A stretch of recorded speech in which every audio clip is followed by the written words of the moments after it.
Hi, this is Dr. John Bennett from Lisbon, Portugal, broadcasting another in the Afan series, Ulrich Sydney. Uh, he's talking. He's going to talk about taking care of the comatose patient tonight. First, we'll introduce a few of the panelists that are here now. Zolo, can you say hello, please? Can, can you hear me, Zolo? There he is. Go ahead, Zolo. Hello, everyone. Hello. Yes, I'm having some issues with my. Anyway, I'm Zulu Ivan. I'm a CTA medical student from the University of Buea in Cameroon. Happy to be here. Very good. Thanks for coming, Zolo. Khalif, could you please introduce yourself? Let me unmute you there. Go ahead, Khalif. Are you there? Did you step away? I guess he must have stepped away. Okay, Ulrich, it's all yours. Thanks, John. Thanks. So, hello, everyone. I'm Ulrich Sydney. I'm a research associate at the program in global surgery and social change at Harvard Medical School. Today, we're going to start a new lecture series by Association of Future African Neurosurgeons. And our lecture series will be on neurosurgical emergencies. First, in a lecture series will be the clinical evaluation of comatose patients. So,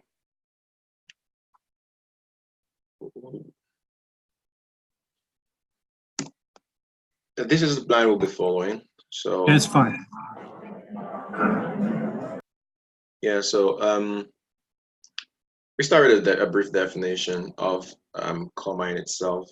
So there are a few definitions of coma out there, and here are a couple. So coma is an extreme state of unconsciousness with an apparently sleeping patient or unresponsive to even painful stimuli. So another explanation goes through the relative loss in the life of relations, being able to interact with the external environment while conserving a part of the vegetative functions. We'll talk more about this later on. So usually this would mean there's a lesion to the structures that are in charge of being alert and being conscious, and these structures are grouped under the term ascending reticular activating system. So the ascending reticular activating system, or RS, so it's actually part of the reticular system, and it's an ensemble of nuclei around the brainstem from the tegmentum all the way down to medulla oblongata. So the reticular formation itself is actually could be divided into two. You've got ascending pathways and descending pathways. And what we're trying to talk about here is the ascending pathways. That is all this ensemble of nuclei at the level of the brainstem going all the way to the cortex. So the reticular formation in this case, like we said, the part of the reticular formation that's in charge of alertness, consciousness, sense of awareness, that is the ARAS. So, like we described, the ARAS has multiple nuclei, and these multiple nuclei equally interact via multiple neurotransmitters. This is just a diagram of the very some of those neurotransmitters and nuclei. So what we see here is, obviously we see the ascending pathway coming from the brainstem here all the way to going to the cortex, and we can see from this diagram that we have nuclei that secrete noradrenaline, like the locus coeruleus. We have serotonin, like the raphe nuclei, that's the dorsal and median raphe nuclei. Here, histamine as in, we saw this last week with the hypothalamic nuclei, and here, this is actually the mammillary, tuberomammillary nuclei. Acetylcholine as well, GABA, Here we have creatine, the hypocretin, a neurotransmitter, dopamine as well. So the ARAS extends, like we said, from the tegmentum all the way to the thalamic, intralaminar nuclei, and basal forebrain. Some of these we already saw. We saw that we've got so many neurotransmitters and we've got corresponding nuclei. So the functions are consciousness, regulating the sleep-wake transitions, attention. And this brings about understanding what is arousal, what is consciousness. We should be able to define this, because then we'll be able to make the difference between what is a coma and what is not a coma. So arousal is the physiological and psychological state of being awoken. It is very, very important in regulating how conscious we are, a sense of attention, alertness, and information processing. What this means really is, this is what makes us be able to interact with the surrounding. And one of the major ways we interact with the surrounding is via stimuli, being able to perceive external stimuli. This might be auditory, this might be olfactory, this might be through a sense of touch or sight. And then we as well can interact. We as well can interact with this exterior via other mechanisms, like it might be more conscious in some sense of cognitive memory, or being able to speak, being able to act or have emotions. These all find themselves in this bigger ensemble, this bigger concept. Equally, it's important in motivating certain behaviors, such as mobility, fight or flight. So, yeah. So consciousness is the state or quality of sentience or awareness of internal or external existence. So once we say this, we're confronted with the definition of all the different alterations of consciousness. And that's why we can say there's a continuum in these different states. We have things like obnubilation, delirium, confusion, loss of meaningful communication, or not being able to respond to nociception. And then we come up with, how can we evaluate this consciousness? And the oldest and standard method is the Glasgow Coma Scale. So most of us here are familiar with the Glasgow Coma Scale, but we can just come up with just a few maybe reminders. And the few reminders we need to think about is, we're talking about best responses in every single case, be it the eye, verbal, or motor. And remembering this very simple concept helps have being able to distinguish between certain situations. So say a patient is hemiplegic, and you decide to go and stimulate this patient on that hemiplegic side, and that side doesn't move, and you start thinking, well, what do I do in terms of motor response? Do I just think about the other side that was moving? Do I think about this side? So such a question stems from the fact that you need to understand, or you probably didn't really understand the difference between the concept of consciousness and elements of motricity, in the sense that if you're thinking about the strength of a motor response, then you're not talking about consciousness. You're already evaluating a different concept. So like we defined, we're trying to see if there's that volitional control, that this the impetus to move, and that volitional control will be manifested through a best motor response. So you don't have to find yourself worrying about a side, for example, that's hemiplegic, or limbs that are paraplegic, because there's actually volitional control on the other side. So keep the best response. Then when we talk about the Glasgow Coma Scale, it reaches levels at which the Glasgow Coma scale is not in itself enough. So some have called this Glasgow-Liège Coma scale, but others will just speak about the brainstem reflexes. So when you find yourself with a very low Glasgow Coma scale, then you have to go further and find out how much of the brainstem is actually left in terms of the reflexes. And these reflexes, there's so many of them.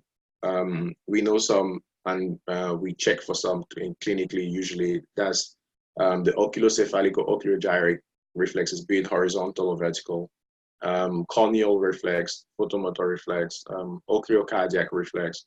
So talking about the oculocephalic reflex, the concept of doll's eyes. So a rotation of the head here, we've rotated the head to the left. We see the eyes rotating in the other direction, that's to the right. So they're trying to sort of keep themselves aligned, the alignment they had. And this is due to a connection between, on the one part, the oculomotor nerves, the vestibulocochlear system, mostly the cochlear system, and as well as the brainstem. And that's how they get information and feedback. So from the cochlear system, information is given when there's a movement of the head in this direction. And so there's a feedback mechanism that instructs the oculomotor nerves to get the eyes in the other direction to stay aligned. And this is horizontal. You can have the same thing vertically. When we talk about caloric responses, this is about injecting. You can have a cold or a hot test. So here we have a cold test, obviously, because it's 0 degrees Celsius. And you get a reaction, which is when it's normal. In the cold reaction, the eyes look in the direction of the stimulus. Here we have an asymmetric response. Clearly, we can see that there's one of the eyes that's reacting and the other isn't, and a negative response when both don't move. So we spoke about consciousness and spoke about awareness and alertness. Then the next question that comes to mind is, so what is a coma and what is not a coma? This is very important, and a few terms that might be misconstrued as being a coma are on this table. The locked-in syndrome, for example. So a patient with locked-in syndrome is this patient that's actually aware, conscious, has volitional control, but is not able to do most of these movements. And so this is the kind of patient that might be able to do eye movements or be able to move their palpebrae, and so might communicate that way. And this is very, very different, and it's actually even called the pseudocoma. It's very different from a coma. So another state is the minimally conscious state. So the minimally conscious state, it's a patient who finds himself sometimes being aware or awake, and then sometimes they're out, sometimes in, sometimes out.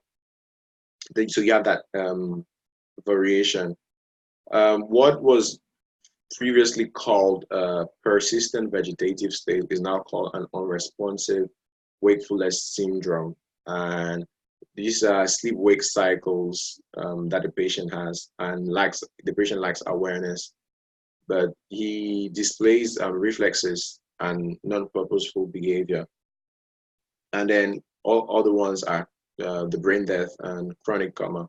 So what is noteworthy here is for the unresponsive wakefulness syndrome and for the minimally conscious state, the most common causes are usually in terms of blood flow, blood circulation. So you're going to see cardiac arrest for the cardiac part of it, and for the vascular part is the cerebral hypoperfusion.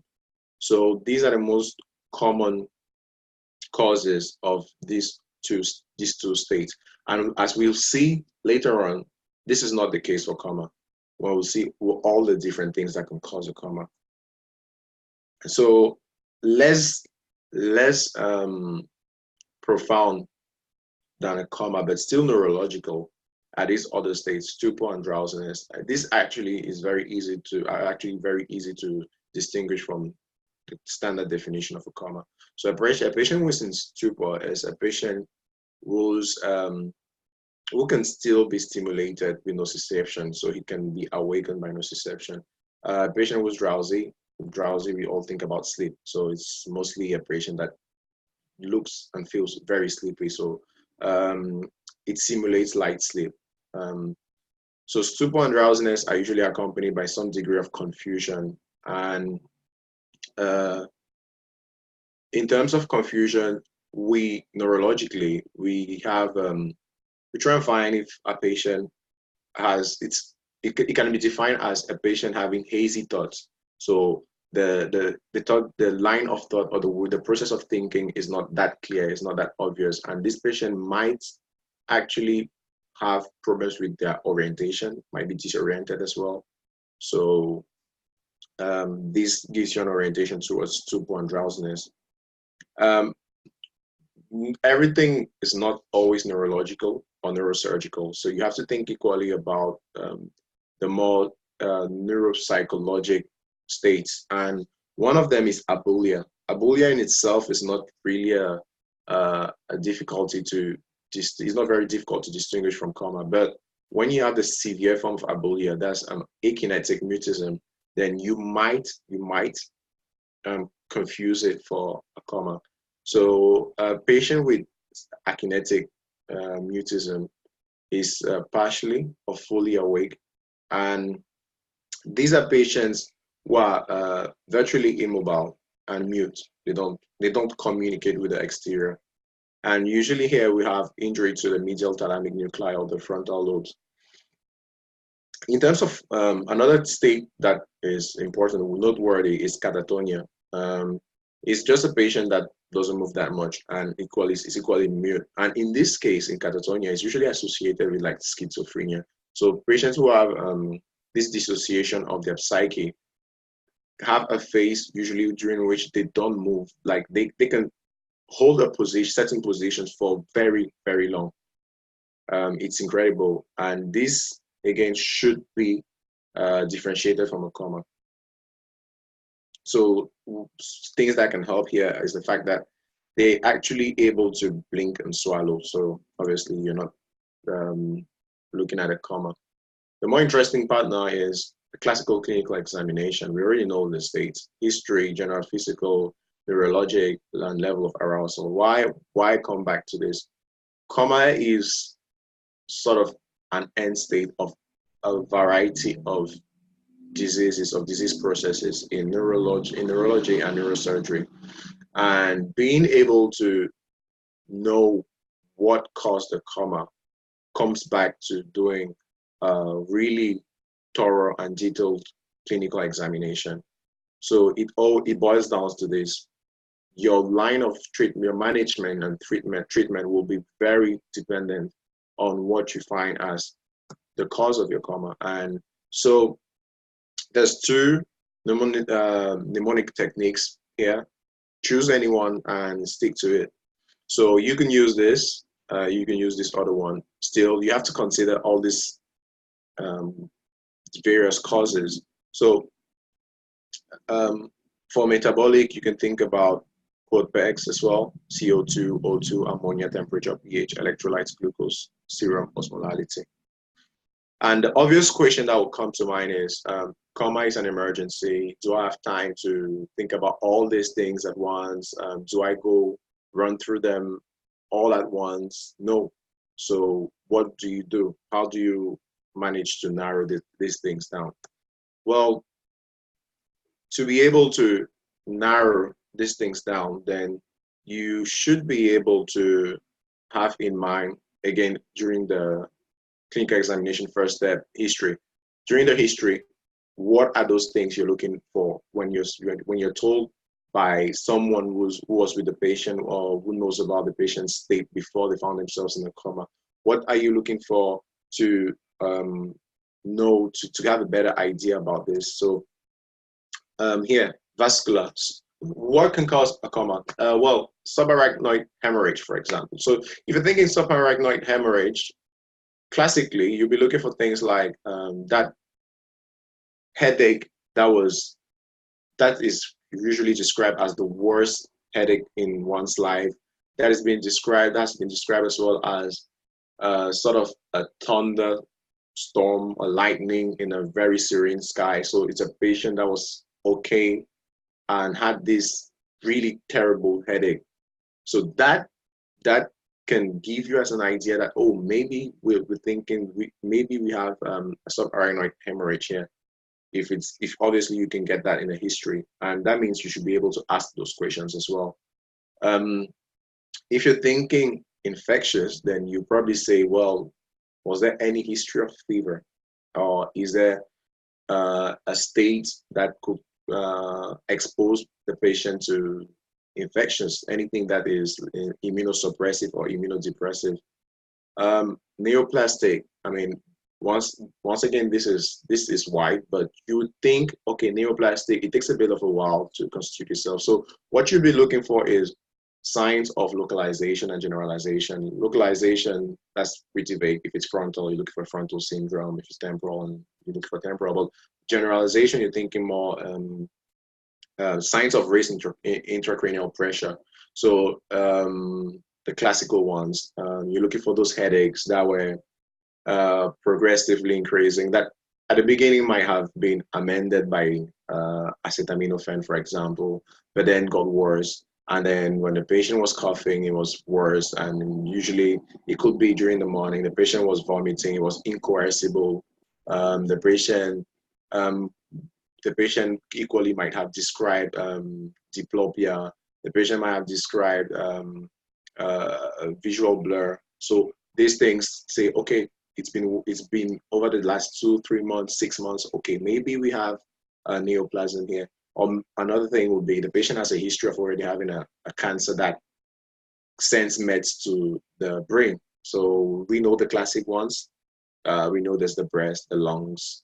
You're equally looking at renal cancer, melanoma, colon cancer. So you have to ask those questions real quickly.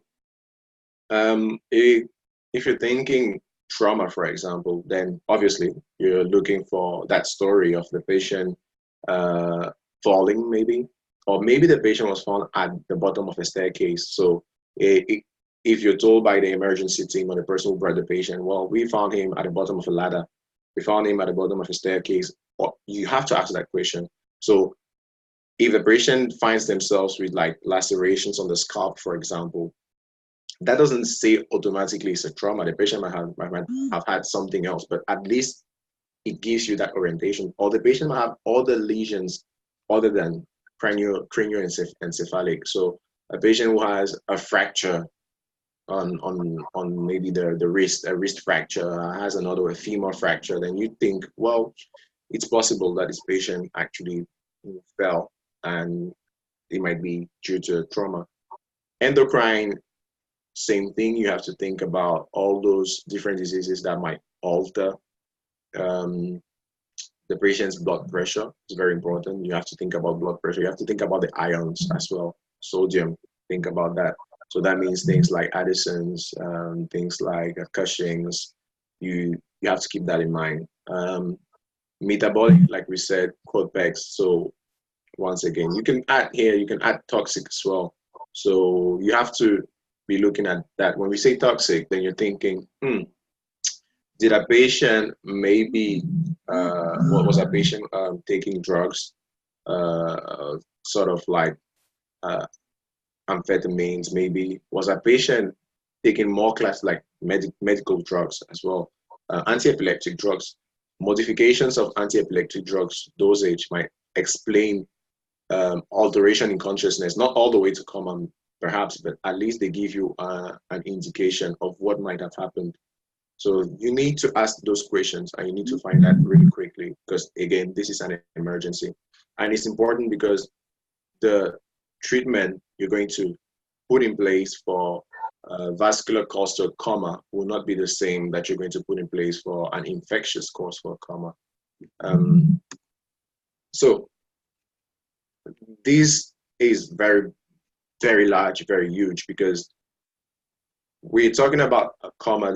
A comma is a neurological manifestation, but that doesn't mean everything that's a comma is neurological in terms of the etiology or is neurosurgical.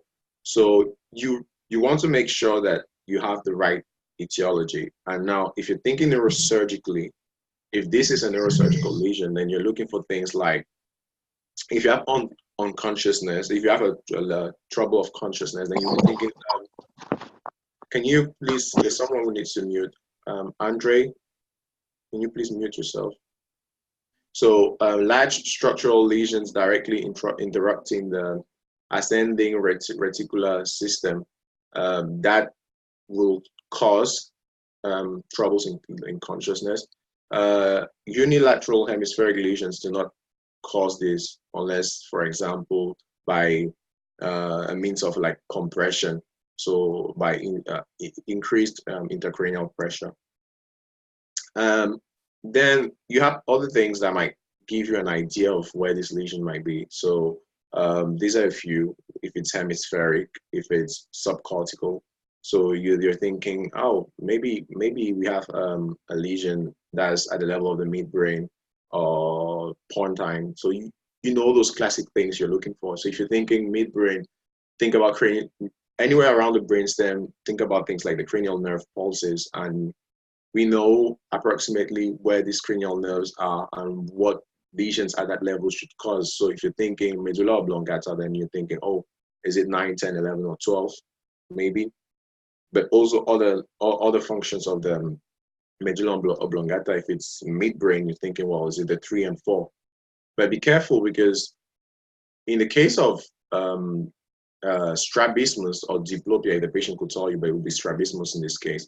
Well, a lesion within the brain through raised intracranial pressure can cause compression of certain cranial nerves. And that will not be due to a direct compression by the lesion, but rather by the raised intracranial pressure. So it's not very uncommon. It's not very uncommon to have like SEPT or the third or SEPT pair of cranial nerve palsy due to raised intracranial pressure. That doesn't mean necessarily that the lesion is directly on the path of cranial nerve 3, for example. So you want to be, you want to think about that when you're trying to find the cause of this lesion. So talking about cranial nerve 3, like we all know, we have one nucleus for the parasympathetic, that's the Edinger-Westphal nucleus, for like the intrinsic motricity of the eyeball, and for the extrinsic motricity of the eyeball, we have the oculomotor. That's superior, internal, inferior, and small oblique. Now, talking about the intrinsic oculomotricity, then you're thinking about, is it miosis or mydriasis? So when you keep that in mind, then you can have pupils that are said to be small, fixed, or they can be said to be dilated. They can be said to be pinpoint, and you have these different appearances here, which means doing a proper clinical examination in the sense that you have to measure your pupil's diameter. You have to compare them bilaterally, and you need to remind, very important, you need to remember that shining a light source into one eyeball should normally give you the same reaction on both sides. That is a reduction in the diameter of both pupils. Now, once you keep that in mind, you would understand why being able, for example, to shine a light in the eyeball on the right, getting a reaction on the left and not on the right, is very different from being able to shine a light, say, on the right, having no reaction, going to the left and having a reaction on the right. That's very different, because you need to keep in mind the different pathways. So as a reminder, once again, it's not that you can have a standard examination of coma, because the causes of a coma are so diverse. So you need to be able to, from the get-go, from the history, to really narrow down things to be able to actually get to the root cause of your coma. And you need to be not typical in like you only think about three things that can cause a coma. You really need to go out there from the get-go and try to reduce the probabilities as much as possible. So now you know it's a coma. What do you do? Well, the first thing you need to keep in mind is, what is your goal? You want to reduce the extent of the nervous damage. You want to reduce that. What does that mean? It means ABCs. So real quickly, airways, breathing, circulation. In terms of breathing, you can actually get information about what the lesion might be or the lesions might be. So always remember, there's all the forms like respiration said to be seen in material. So respirations like a small respiration, that gives you an orientation. If you see ataxic respiration, that gives you an idea as well. Or a Cheyne-Stokes type of respiration, it gives you an orientation. So if you see a Cheyne-Stokes, for example, you could be thinking, well, a lesion at the level of the brainstem probably could be, if it was sudden, you can say, oh, vascular, so maybe a stroke.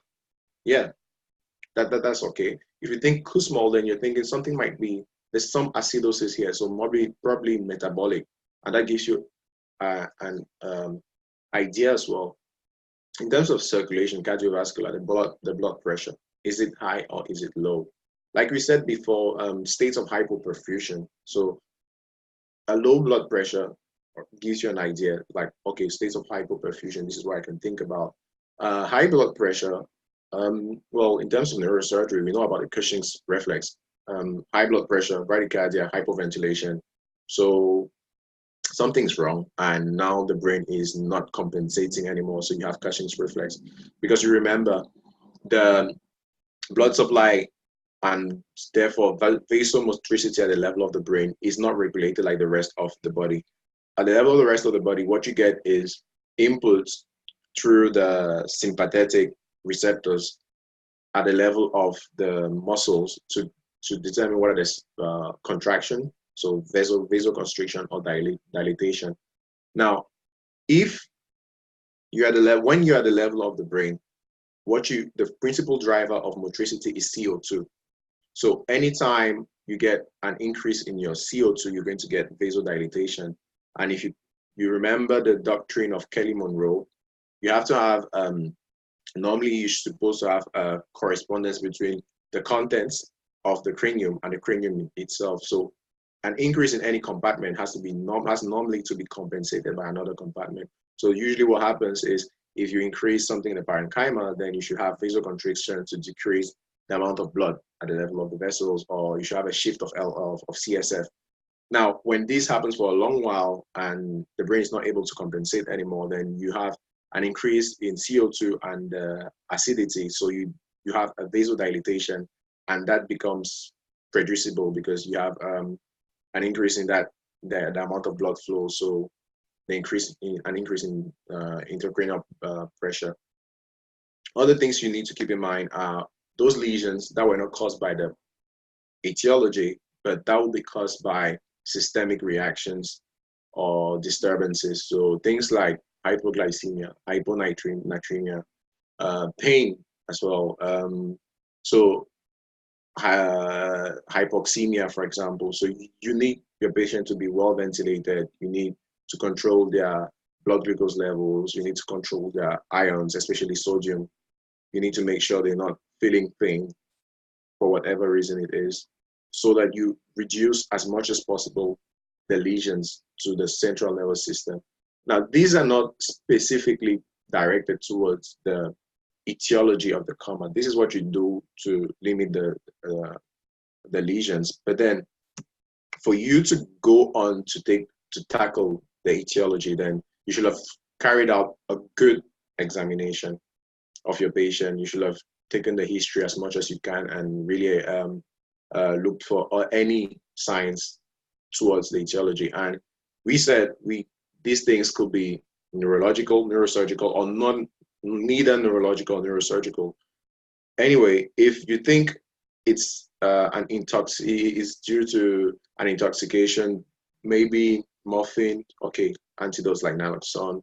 If you think your patient is hypoglycemic, dextrose. If you think you have a patient who is hypoglycemic and is a heavy alcohol consumer, so chronic alcoholism, then think about thiamine. If you have benzodiazepines, maybe flumazenil. This is an anticholinesterase. So in a case in which you have you're trying to reverse the cholinergic effects. If your patient has an acute stroke, ischemic stroke, think about the time window. When was the patient last seen to be well? And can you apply any of these treatments? Once again, time. Be careful with the solutions you're giving the patient, especially in terms of like hypotonic solutions, because hypotonic solutions, very few NaCl or very few glucose, a lot of free water, and this free water is going to move right through the phenomenon of osmosis, and this free water moving will cause swelling of brain cells, which is the definition of brain edema. So you're going to increase brain edema. So be careful with your administration of hypotonic solution. So another caution about management, what you need to do. So if you're thinking there's a trauma, history of trauma here. Well, if you're thinking there's already brain trauma, then assume there's spine trauma as well. Assume there's spine trauma. So thinking about that means that if you're trying to secure the ABCs, the airways, for example, be careful with the way you handle the cervical spine, because you might make the lesions worse.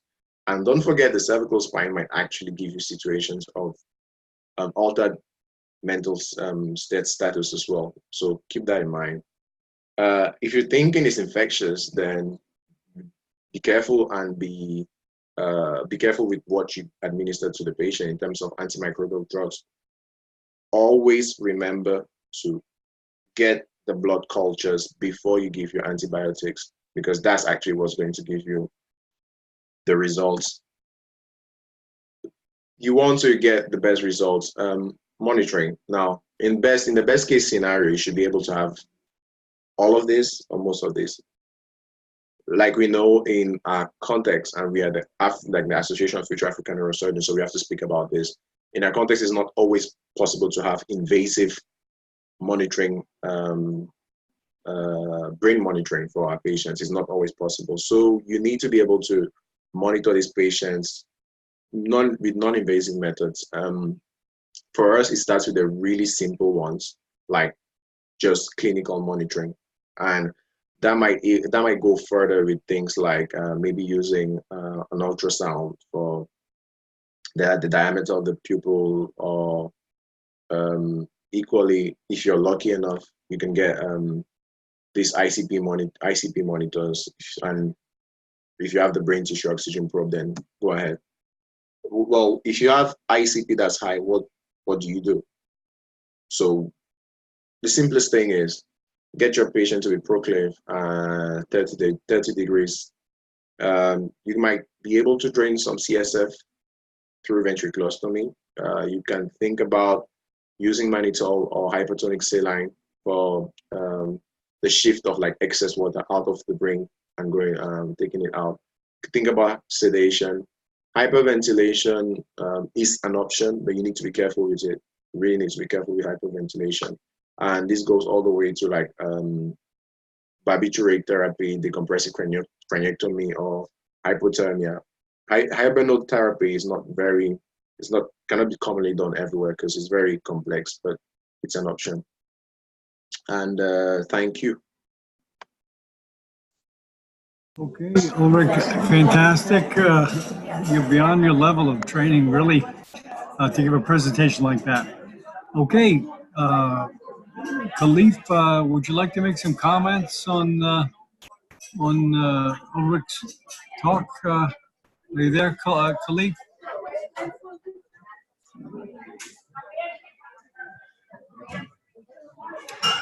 Well, one comment I'd like to make, Sydney, Ulrich, before we start is I'm not a neurosurgeon, but I know that as an emergency physician, I was faced with some patients, and obviously in coma.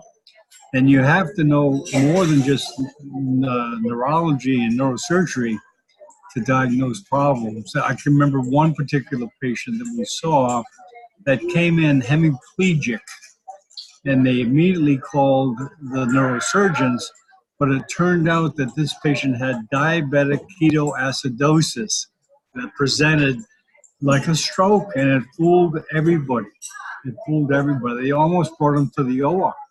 So a neurosurgeon has to know other areas of medicine besides the nervous system. Are you there, Khalif? Um, so, yeah, I mean, you're absolutely right, John, because this is why we insist on this, and it's even more important for those of us that will be working in low resource settings. So we don't always have all the human resource you're going to get in a high income country. So what will happen is, soon as a patient is said to have a coma, if they say, if you are in a hospital and they say it's a coma, the first thing they do is either they call a neurosurgeon if he's around, or they call a neurologist. So you, as a neurosurgeon or neurologist, like John said, you don't want to find yourself taking a patient to the OR for something that could have been treated with just an IV access, right? A simple IV access and getting fluids to the patient or getting drugs to the patient. You really want to be careful with that. Coma is not automatically neurological or neurosurgical. It's a wide, very big, very, very big pot in which everything and anything can find itself. So once again, how do you make the difference? Your clinical examination. And talking about that, I just want to share this, John. There are a few websites I think we can use, because I find that they're free, so very, very interesting. You can see this one, neuroexam.com. You should visit this. You have the neurological examination, very, very interesting. You can go to neurological cases as well, free. So good websites. And another one I would advise is eBrain. eBrain is a website by British, like the UK. They want residents from neurology and neurosurgery residents. So they have, you can register for free. Normally you'd pay, but when you're from a low and middle income country, you can register for free. So you have all these courses you can take, all these courses for free, and they're wonderful.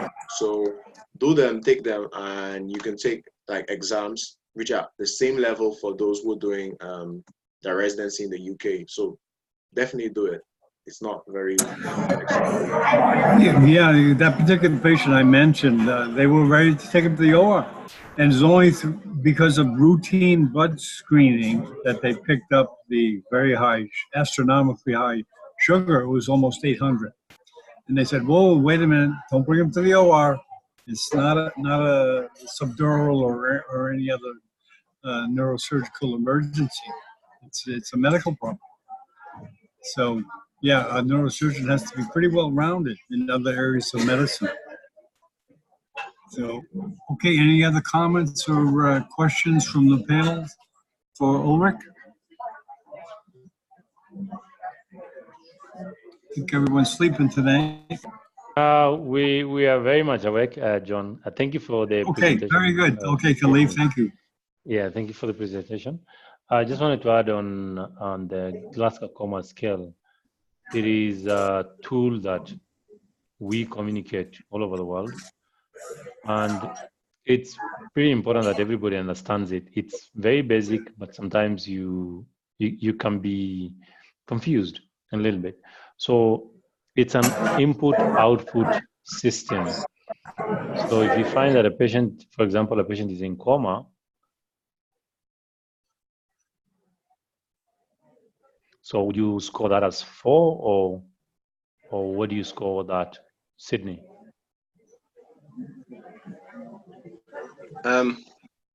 So just walk in, there's a patient in the ICU bed, Yes. His eyes are open. This patient is not blinking. There's nothing, but his eyes are open. So,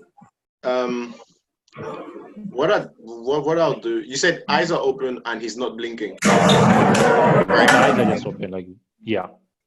So you still need the, I wouldn't score it immediately from like the eye opening. I still need the verbal and the motor. So Yes. But then it's an EVM thing. So the eye, yeah. it's out of 4. The lowest you can score is 1. So in that case, how do you score it? It's you score 4 or do you score 3, 2, 1? Basically, what I'm saying is that these patients, sometimes you score them 4, but they just have a blank stare. They have got a point on the lesion and they're not blinking. So you can walk into an ICU and they say, oh, this patient has spontaneous eye opening, and you give them a score of 4, probably give them a V of 1 and an M of 1. That already distorted your GCS. So it's actually a very important thing to understand. The original paper was written in the 1960s. We can, not 1960s, 1980s or late 90s, early 90s. That's when it's written. The original, was it 40s or 60s? So it was written a while back. Anyway, 40 years ago. Yeah, it was written 40 years ago, and at that time, nothing much has changed since then. Before that, people were confused on what to use to grade patients in coma. Some people want to use the mini-mental exam. Others wanted to use motor power. Others wanted to use some different scales. So the GCS is a standard scale, and it's for this topic that you are discussing today of coma. It's actually the most important thing. So the GCS is the way we communicate. If you say a patient has a GCS of 3, that is different from a patient with a GCS of 9 in terms of prognosis and even the level of care that they need. Yeah. But thank you for the excellent presentation. And the website that you shared, even though I can't find out why this one is not working, the neuroexam.com. Well, I will just share the links. So thank you so much, Dr. Khalif. Actually, there's even a very good publication that was made really recently about the 40 years of the Glasgow Coma Scale. I've just sent the link in the group. So guys, please check it out. I'm sure it's very nice. You like it. Let me send the neuro exam link. Okay. Yeah. So yeah. So the neuro exam link. You have to. Oh, you have to register, right? For the website to get an access. So eBrain, you have to register. Well, it's really free, so it's okay. eBrain is, I have registered it last year, but there's an exam that I wanted to do, and then when that time was over, they closed. Oh, I don't think it's completely free. Yeah. Okay. Zolo, do you have a question, comment? No, as comment, I would just like to say thank you very much for the presentation. It was quite comprehensive, and from all the discussions you've had, I think the importance of the GCS has been made clear, and I think it's really important because the main tool I knew about when we have to monitor a patient in coma. So thank you again for the discussion we had. Sorry, my network was really poor and I could not enjoy all the presentation. But if possible, I don't know, is it possible that during this new series of lectures we have, can we be sharing the PowerPoints in the definitely surgical TV group? I don't. Okay. Yeah, that's a good idea actually. We'll share it. So. All right. Thanks. So John, for next week, what we're going to do is we'll be presenting. It will be a 2-for-1. It will be Zolo and myself. So Zolo will be talking about intracranial pressure monitoring, and I'll be presenting on invasive multi-modality brain monitoring, because those two go together. So there's going to be a lot of physiology, neurophysiology. So I think it'll be interesting. Oh, great. I just have a question from Khalif. When you come into the emergency room and you're called to see a patient that's in a coma, could you describe, and this question, this is more or less aimed at students, what basic exam do you do? Exactly what do you do? And how long does it take for you to more or less have a good idea of what's going on? How long does it take you by the time you hit the bedside? And what exactly do you do in the physical exam? Exactly. Okay, that's a very good point. So it's usually an emergency setting. You're called into the ER, into the emergency room, and then there's a patient lying there. It's usually very difficult to get a proper history. Is he drunk? Was he hit by something? Is he alcoholic? Is he a diabetic patient with DK? You have no idea. So, and usually it probably is brought by passers-by who just found him along the road, or he was brought by a family member who's also in distress that can give you proper history. So the first thing you need to get is to, the way I was just saying, to get the GCS. Is this patient in dire danger? Okay, so you get a quick assessment of the level of consciousness of this patient. Then, before you do anything else, is to go with the ATLS protocol. The way someone's audio is too loud. Yeah.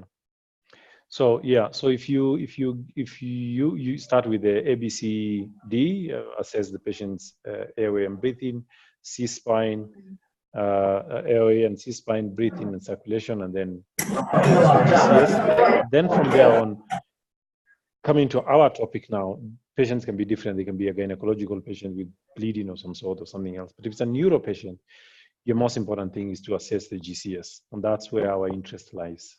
Yes, so you assess the GCS. If the patient GCS is less than 10, that patient needs to get intubated, most likely. These are patients who cannot protect their airway. They'll aspirate. So you need to get an urgent intubation and transfer them to the ICU. And then you investigate the basic causes of this. You just start with normal blood pressure. Is it too high? Is it too low? Then random blood sugar to find out is sugar. Is it too low? Is it too high? You know, basic electrolytes, full hemogram, or yeah, you know.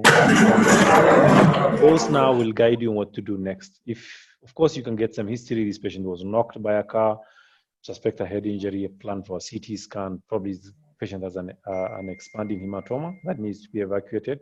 So your decisions actually will be judged by, you know, systematically. What you do, one thing leads to another thing. One thing leads to another thing. Yes. So that's how you go around it. But start from the basics. ATLS protocol, GCS, and then investigate.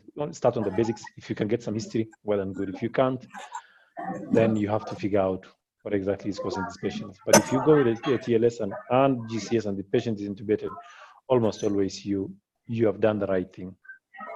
Mm-hmm. Thank you. Very good. Anything you want to add, Sydney? So yeah, thanks, John. That's a very good question, and thanks, Dr. Khalif. I was saying, for a student, there's another link like YouTube on the really practical thing to do, and that's what Dr. Khalif said. So as soon as you get in, there's one really small thing, one serious small way of going through it is you call out the patient, right? If he can respond, like Mr. This, Mr. That, like try to stimulate. That way already you're trying to get information about does he open his eyes at when you call them, and then you go on with the rest of your Glasgow Coma scale. So as soon as you get there already, when you're trying to speak to the patient, you're already evaluating the patient. It has to be quick, like you said, and although we describe all these things, and it will be long for you when you start, but then the more you do it, the more you become versed with it, and it doesn't take you that long actually. These are all processes that go on. Dr. Khalif, you're muted. You're muted. Yeah, Sydney, sorry, if you can show me that slide of the GCS just to go through a little bit on Oh, how okay. to assess it. It was on one of the first slides. Please.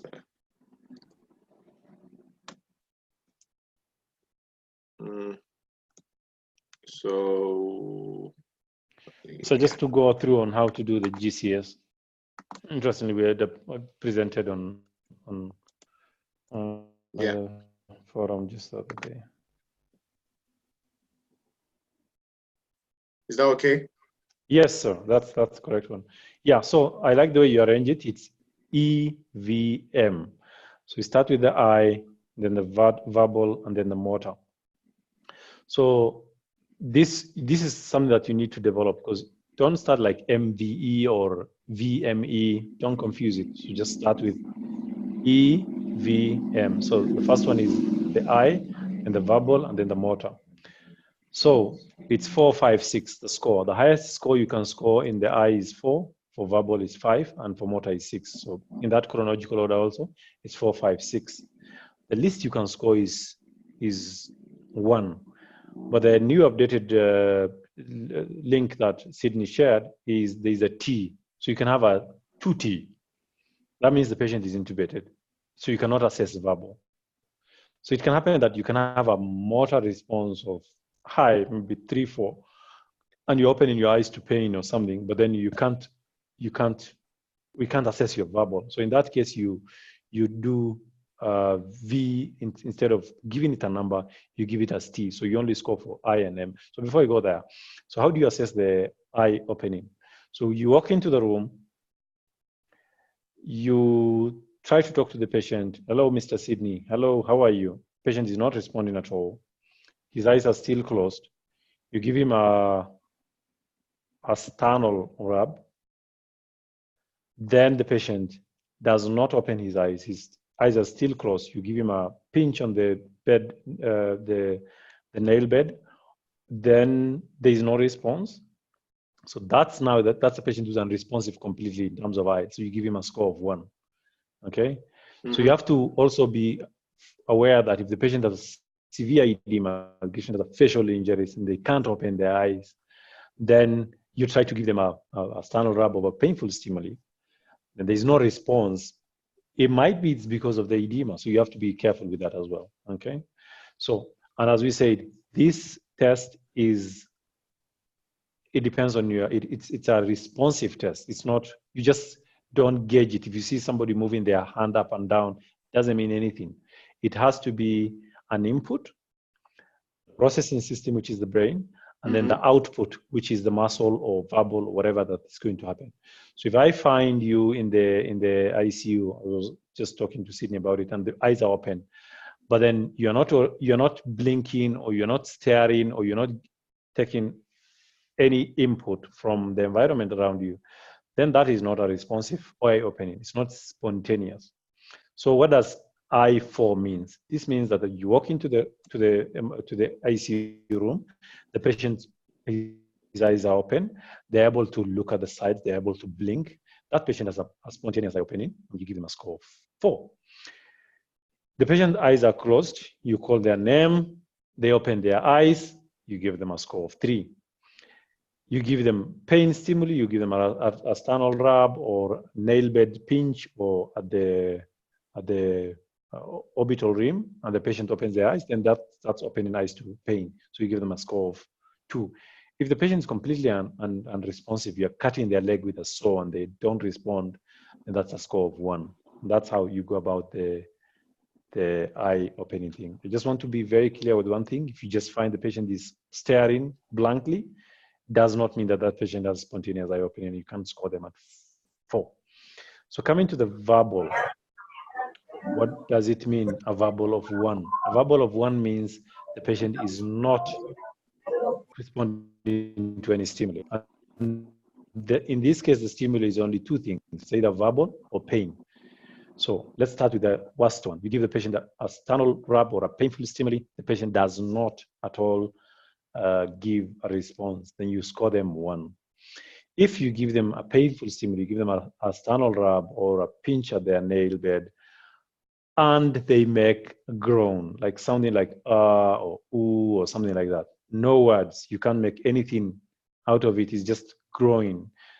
Then that patient gets a score of 2.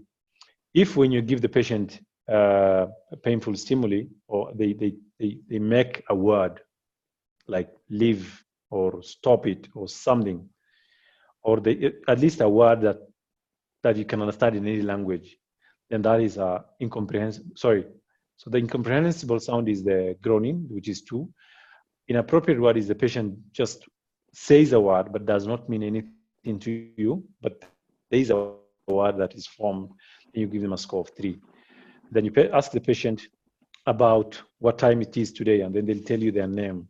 As a patient who's confused, so you give them a 4. Okay. So, and then if the patient, you're able to have a conversation with, how are you doing, where is this, what is the day today, the date, the time, and the patient who's oriented. So you give them a score of 5. So you walk into the room, you greet the patient, they are responding to you, how are you doing today, what's the date today, oh, today is Saturday, I'm doing well, where is this hospital, I'm in this hospital, what is your problem, I have a headache. This is someone who you can have a conversation with. That is 5. Patient who's confused, you give them instructions, please lift up your hand, they can't do anything. Sorry, that's something I'm digressing. You're trying to have a conversation with them, but they're talking, but you cannot understand. So you're not getting them, and they're not getting you. That's a patient who's confused, they get a score of 4. If the patient is making a word like yes, no, but inappropriate, it does not mean anything to you, they get a score of 3. If the patient is just making sound like or they're groaning, then you get a score of 2. If there's no response at all, the patient gets a 1. Coming to the motor response, which is actually a very important response because it's the most prognosticable part of this, is patient obeying command is 6. You walk into the room, please lift up your right hand. Patient lifts up their right hand, they get a score of 6. If the patient is given a painful stimuli, maybe you want to pinch their nail bed and they move away from it. Okay, sorry. If you're giving them a painful stimuli and then they take it out, that is localizing pain. Or you give them a sternal rub, and the patient's hand comes and then takes you away. That is a localizing pain. Patient means that patient knows where the pain is and they're localizing it, and they're moving the painful stimuli away from their body. That patient gets a 5. If you get a pinch, okay, and the patient moves away from that side, but they don't actually try to remove it, then they get a withdrawal from pain, which is 4. If when you give a painful stimulus to the patient flexes, okay, flexes, and usually it's the upper limbs that you need to look for, is that they flex their elbows and the wrist is always like this, then that patient gets 3, flexion to pain. It's also called decorticate posture. In this case, it means the lesion is above the red nucleus. Am I right, Sydney? Which means the input from the cortex is not getting into the lower limbs, into the rest of the body. So in that case, yes, in that case it's flexion to pain. Okay, then worse than that is extension to pain. The patient is like this, and the upper limbs are extended. Okay, so that patient gets a 2. If there is no response at all, it's a 1. Please remember that the pupillary examination is not part of this. It's not part of the GCS. Yeah. Thank you very much. Thanks, Dr. Khalif. Going back again to the physical exam, Khalif, do you typically do a corneal reflex on a patient, or is that kind of is not something you typically do on a comatose patient? Okay, for the corneal reflex, yeah. Okay. Do you think that's important and so basic? The corneal reflex and yeah. So in that case, it's patients who you suspect are brain dead, and you want to do a brain function test, brainstem function test. For those patients now, you can do the brainstem function test, in which you do some of the cranial nerve examination, and part of that is the corneal reflex, in which you put a small cotton onto the white part of the eye, the sclera, and then if the patient blinks, then that means that the patient has a corneal reflex, which means that the third nerve is functioning. And the reflex hammer, do you use the reflex hammer a lot in the basic screening comatose patient? For the general neurological examination, when you want to do a reflex exam, the deep tendon reflex exam, that is part of it. But for a coma patient, remember the most important thing is GCS. And after that, if you want to do a full neurological examination, then you do the standard way. You start with the cranial nerves, then sensation, then motor, then sensory. And I think, John, that's a very important topic. And we might be able to do a presentation on that, on how to do a neurological examination, head to toe. I think that's a very, very interesting topic. That will be, yeah, that's something that we need to look into. But it's a detailed examination. It takes not less than 30 minutes if you want to do it thoroughly. So that's for the general patient, the patient who you meet in the clinic who has got a brain lesion or a spinal lesion, and then you want to do a general neurological examination. For the patient who's in coma, your most basic examination is the GCS. Yes. Thank you. Okay, very good. Any more comments or questions from any of the panelists? Igor, are you there? Igor, can you hear us okay? Perhaps not. Okay, anyways, Ulrich, thank you very much, and we look forward to the double shot next week. And this video will be on the playlist of neurosurgical emergencies that will be available on the smartphone. You'll be able to easily see the series. This will be the number one. This is number one in the series of neurosurgical emergencies. And thanks everybody for coming. And thanks so a much, lot. Yeah, Safe flight to Miami. Thanks, Olo. Bye. Okay, we'll stop recording. Thank you.